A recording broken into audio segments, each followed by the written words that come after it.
Hey y'all, Isabelle here. It has been a while.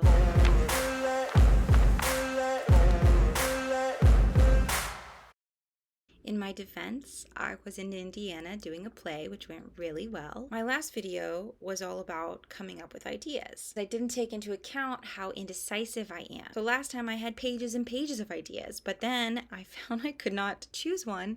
I also seemed to be very intimidated by the writing of it. I found they also have an automated short story generator. So I did that. It's kind of like a mad-lib. So they ask you a bunch of different questions and they have you fill in all these words, but you can also just randomize all of it and have them choose everything. Without further ado, this is my attempt.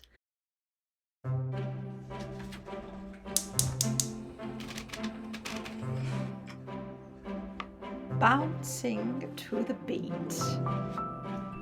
A short story by Bottomless. Flora Thunder looked at the squidgy teapot in her hands and felt anxious. She walked over to the window and reflected on the beautiful surroundings. She had always loved sunny Los Angeles with its tall, tart trees. It was a place that encouraged her tendency to feel anxious. Then she saw something in the distance, or rather, someone. It was the figure of Georgina Johnson. Georgina was a sweet juggler with moist eyelashes and wobbly moles. Flora gulped. She glanced at her own reflection. She was an energetic, courageous tea drinker with ugly eyelashes and charming moles. Her friends saw her as a villainous, vivacious volcano. Once she had even saved a comfortable kitten that was stuck in a drain.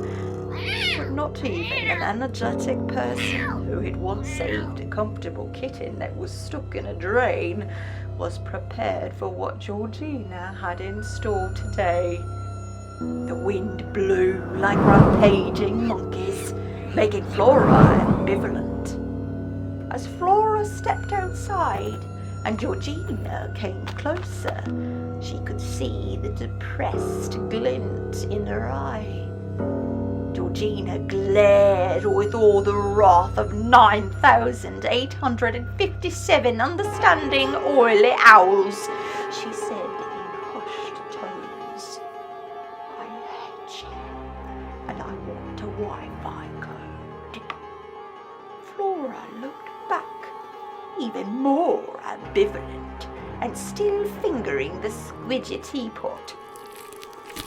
"Georgina, how you doing?" she replied.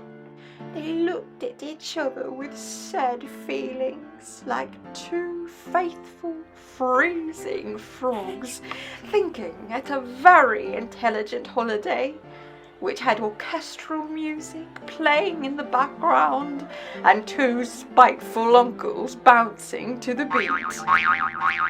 Flora regarded Georgina's moist eyelashes and wobbly moles. "I feel the same way," revealed Flora with a delighted grin. Georgina looked delighted, her emotions blushing like a hungry, homely hat. Then Georgina came inside for a nice cup of tea. The end.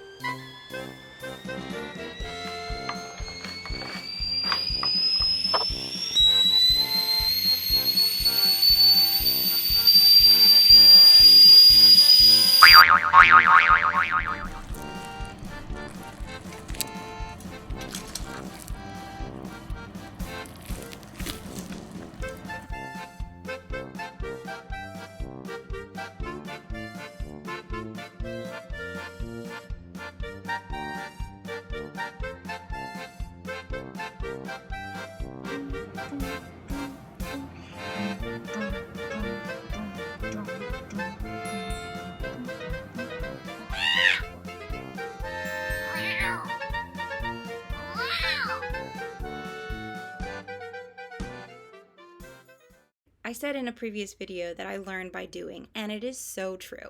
So where I have failed and just blatantly given up in this video, I did learn things. Like I learned you need to check your video after you use a green screen to make sure you actually are within the frame of the green screen before moving on. I just really didn't have the energy to go back and reshoot that. But I also learned, if you have directional light when shooting on a green screen, you need to make sure it matches the light that you're putting in the background. I did find actually that if I flipped the green screen video, then it did match the other one, the background one. But then it had this whole other big thing of problems because I had already done so much of it so far. So I just was like, never mind. If you learned something from this video or were reminded of something that you've learned a long time ago from this video, put it in the comments below.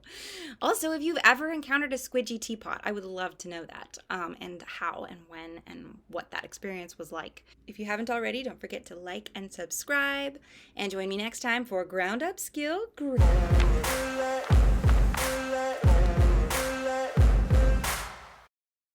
My verse of the day is short.